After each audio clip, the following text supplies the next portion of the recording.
Hello നമസ്കാരം. വിദ്യാ Swaraj YouTube ചാനലിലെ പുതിയൊരു വീഡിയോയിലേക്ക് എല്ലാവർക്കും സ്വാഗതം.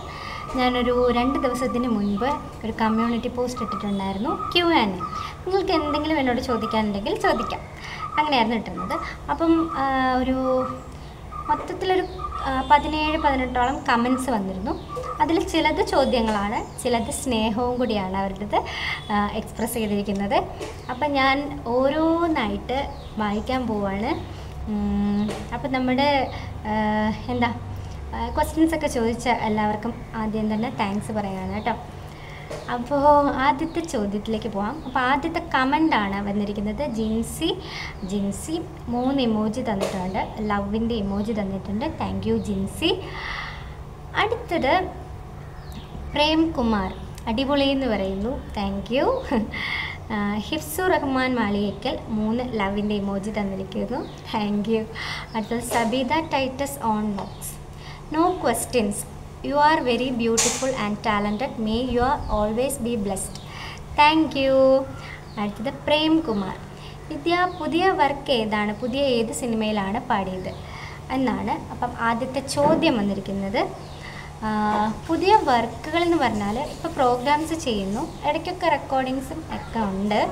പക്ഷേ ഇപ്പോൾ ഒരു തമിഴ് മൂവിയിൽ, ഇപ്പോഴല്ലാതെ കഴിഞ്ഞ വർഷമാണ് അതിൻ്റെ റെക്കോർഡിങ് കഴിഞ്ഞത്, പക്ഷെ അത് ഇതുവരെ റിലീസായിട്ടില്ല. പിന്നെ അല്ലാതെ ഇപ്പോൾ ഒരു ഫിലിമിൻ്റെ ഒരു ഓഫർ വന്നിട്ടുണ്ട്. ദൈവം സഹായിച്ചാൽ അത് നടക്കുമായിരിക്കും. അപ്പോൾ അതൊക്കെയാണ് പുതിയ കാര്യങ്ങൾ. പിന്നെ അഞ്ജലി 03 അഖിൽ, എനിക്ക് പ്രത്യേകിച്ചൊന്നുമില്ല ചോദിക്കാൻ, എന്നും സപ്പോർട്ടായിട്ട് ഞാൻ ഉണ്ടാകും ഇവിടെ, അത്രയേ ഉള്ളൂ. ഓക്കെ, ഒരുപാട് സന്തോഷം. അങ്ങനെ സപ്പോർട്ട് ചെയ്യുന്ന ആൾക്കാരൊക്കെ ഉണ്ടല്ലോ നമ്മുടെ കൂടെ, അത് തന്നെ ഭയങ്കര സന്തോഷമുള്ളൊരു കാര്യമാണ്. അടുത്ത ചോദ്യം ദിവ്യ SS, ഇനി ഫിലിമിൽ അവസരം കിട്ടിയാൽ ആരുടെ കൂടെ പാടാൻ ആഗ്രഹം? എന്തൊരു ചോദ്യമാണിത്. ഞാൻ ആരുടെ കൂടെയും പാടും. അതാണ് എന്നുവെച്ചാൽ എനിക്ക് നമ്മളങ്ങനെ ഓപ്പണായിട്ട് പറയാമെങ്കിൽ നമുക്ക് എല്ലാ സിംഗേഴ്സിനോടെയും പാടണം, അതാണ് എൻ്റെ ആഗ്രഹം. ഒരു ചെറിയ ആഗ്രഹം അല്ലത്, വലിയൊരാഗ്രഹം തന്നെയാണ് എനിക്ക്. എന്നാലും അങ്ങനെ പ്രത്യേകിച്ച് പറയാനായിട്ടാണെങ്കിൽ ഇല്ല, എനിക്ക് എല്ലാ സിംഗേഴ്സിനും ഇഷ്ടമാണ്, എല്ലാവരും ഇഷ്ടമാണ്. അപ്പോൾ അതുകൊണ്ട് ഓരോരുത്തരുടെ പാട്ട് കേൾക്കുമ്പോൾ ഞാൻ അപ്പോൾ അവരുടെ ഫാനാവും, അങ്ങനെയാണ് എൻ്റെ ഒരു രീതി. അപ്പോൾ അതുകൊണ്ട് തന്നെ എനിക്ക് ആരുടെ കൂടെ പാടാൻ അവസരം കിട്ടിയാലും ഞാൻ ഹാപ്പിയാണ്. എല്ലാവരുടെ കൂടെയും പാടണം എന്നാണ് എൻ്റെ ആഗ്രഹം. അടുത്തത് പ്രസാദ്, എവിടേക്കാണ് യാത്ര? എനിക്ക് തോന്നുന്നു ഈ കമ്മ്യൂണിറ്റി പോസ്റ്റിൽ ഞാനൊരു പിക്ക് ഇട്ടിട്ടുണ്ടായിരുന്നു, കാറിൻ്റെ അടുത്ത് നിൽക്കുന്നു. അപ്പോൾ അത് കണ്ടിട്ടായിരിക്കും അങ്ങനെ ഒരു ചോദ്യം വന്നത്, എവിടേക്കാണ് യാത്ര എന്ന്. ഞാൻ എവിടേക്കും പോകുന്നില്ല, അത് ഞാൻ അങ്ങനെ ഒരു പിക്ക് ഇട്ടതാണ്. കൊച്ചിയിൽ പോയപ്പോൾ ഉള്ളൊരു പിക്കാണത്, അല്ലാതെ ഞാൻ ഈ പോസ്റ്റ് ഇട്ട സമയത്ത് ഞാൻ എവിടേക്കും പോയതല്ല. അടുത്തത് ഷിജിൻ, എന്നാണ് മൂവിയിൽ പാടുന്നത്? വെയിറ്റിംഗ് ആണ്. അതാണ് ഞാൻ കുറച്ച് മുമ്പ് പറഞ്ഞത്. മൂവിയുടെ ഒരു ഓഫർ വന്നിട്ടുണ്ട്, ദൈവം സഹായിക്കുകയാണെങ്കിൽ അത് നടക്കും. അടുത്തത് വിചിത്ര സജി, വിദ്യയ്ക്ക് ഏറ്റവും കൂടുതൽ പാടാൻ ഇഷ്ടമുള്ള ഏതു തരം പാട്ടുകളാണ്? എനിക്ക് മെലഡി പാടാനാണ് കൂടുതൽ ഇഷ്ടം. മെലഡിയാണ് ഞാൻ കൂടുതലും പാടുന്നത്. പക്ഷെ നമ്മളങ്ങനെ ഒരു സിംഗർ എന്നുള്ള നിലയ്ക്ക് അങ്ങനെ ഒരു ജോണർ മാത്രം ട്രൈ ചെയ്താൽ പോരല്ലോ. അപ്പോൾ അതുകൊണ്ട് ഞാനിപ്പോൾ പിന്നെ അല്ലാതെ ഞാൻ സെമി ക്ലാസിക്കൽ പാടാറുണ്ട്. പിന്നെ ഇപ്പം എല്ലാം ട്രൈ ചെയ്യുന്നു, അത്യാവശ്യം ഫാസ്റ്റ് നമ്പേഴ്സും പിന്നെ നാടൻ പാട്ടുകളും, അങ്ങനെ പല പല ടൈപ്പ് സോങ്സ് ഞാനിപ്പം ട്രൈ ചെയ്യാനായിട്ട് തുടങ്ങിയിട്ടുണ്ട്. അങ്ങനെ ഓക്കെ. കാർത്തിക് കുമാർ, ലൈഫിലെ ഏറ്റവും നല്ല മൊമെൻറ്റ്സ് ഏതാണ്?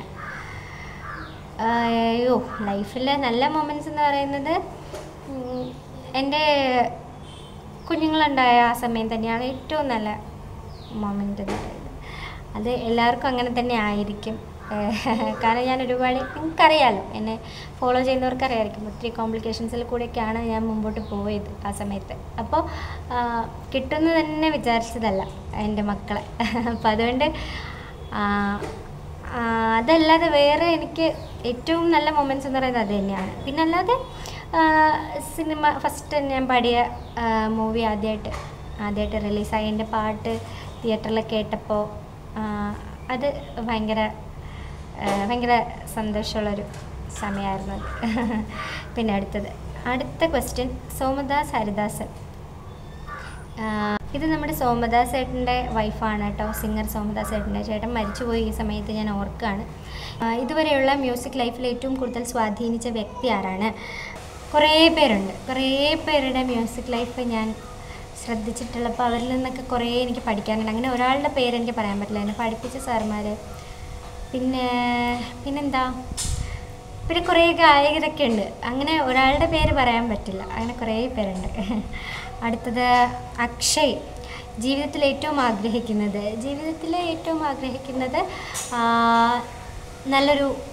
നല്ലൊരു ഗായികയാകാൻ തന്നെയാണ്. അത് തന്നെയാണ് ഇപ്പോഴത്തെ എൻ്റെ ഏറ്റവും വലിയ ഡ്രീം. അത് തന്നെ. അടുത്തത് ഗോകുൽ നന്ദകുമാർ. ഇനിയൊരു റിയാലിറ്റി ഷോ പ്രതീക്ഷിക്കാമോ? സ്റ്റാർ സിംഗർ സെലക്ഷൻ ലഭിക്കാത്തപ്പോൾ എനിക്ക് തോന്നി. ഇനിയൊരു റിയാലിറ്റി ഷോ പറയാൻ പറ്റില്ല, അങ്ങനെ ഉറപ്പൊന്നും പറയുന്നില്ല. ചിലപ്പോൾ സംഭവിക്കാം, ചിലപ്പോൾ സംഭവിക്കാതിരിക്കാം, അറിയില്ല. അങ്ങനൊരിത് നമ്മുടെ ലൈഫിലുണ്ടെങ്കിൽ അതെന്തായാലും സംഭവിക്കും. ലൈഫിൽ അങ്ങനെ ഒരു ഇത് ഇല്ലെങ്കിൽ അത് സംഭവിക്കില്ല, അത്ര തന്നെ. അങ്ങനെ ഒരു ഉറപ്പ് പറയാൻ പറ്റില്ല. പ്രതീക്ഷിക്കാതിരിക്കാം.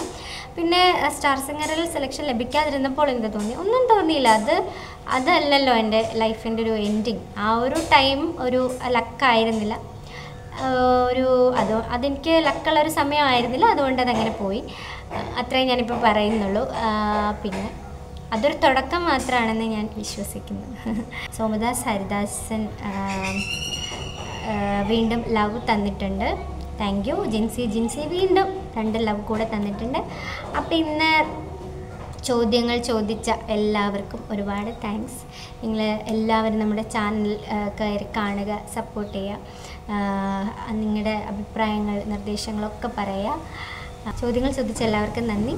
അടുത്തൊരു വീഡിയോയിൽ കാണാം. അതുവരേക്കും ടാറ്റാ, ബൈ ബൈ.